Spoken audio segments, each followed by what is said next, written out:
క్రీస్తునాథుని యందు ప్రియ సహోదరి సహోదరులారా, ఈనాడు మనము పునీత దియోగ్రాసియస్ వారిని మనము కొనియాడుతూ ఉన్నాం. వీరు కర్తేగే పీఠాధిపతి, మతసాక్షి, క్రీస్తు శకము 457. యూరప్ ఖండంలో దియోగ్రాసియస్ గారు ఒక అసాధారణ గురువు. పేరు కూడా ఒక అసాధారణమైనదే. దియోగ్రాసియస్ అనే లాటిన్ పదానికి సర్వేశ్వరునికి వందనములు అని అర్థం. ఆ రోజుల్లో కర్తేగే పీఠం 14 సంవత్సరాలు ఖాళీగా ఉంది. అనంతరము దియోగ్రాసియస్ దానికి బిషప్ అయ్యారు. వీరి ఘనతను గురించి చరిత్రకారులు ఇలా రాశారు: దియోగ్రాసియస్ గారు ఒక పరిశుద్ధ గురువు. ఆదర్శంతో కూడిన వారి బోధనలు ప్రజల విశ్వాసాన్ని పరిపుష్టం చేశాయి. అంతేగాక అవిశ్వాసులు, ఆర్యనులు, క్రైస్తవ అన్యశాఖ వారి గౌరవాన్ని కూడా గెలుచుకున్న గనుడు ఈ పునీత దియోగ్రాసియస్ గారు.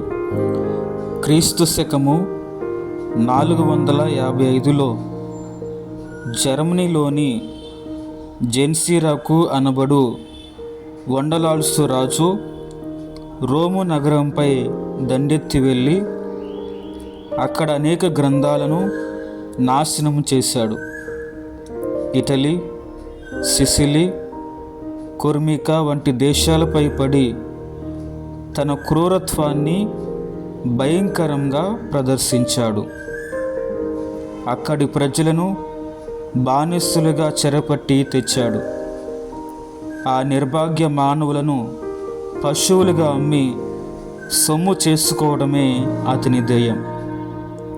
అట్టి దయానీయ పరిస్థితుల్లో పునీత దియోగ్రాసియా బిషప్ గారు దేవాలయంలోని బంగారము, వెండి పాత్రలను, అలంకరింపబడిన విలువైన ఆభరణాలను అమ్మివేసి ఆ ధనముతో చాలామంది కుటుంబీకులైన బానిసలను విడిపించి వారి కుటుంబాలు కలుసుకొని సంతోషంగా జీవించేలా కృషి చేశారు.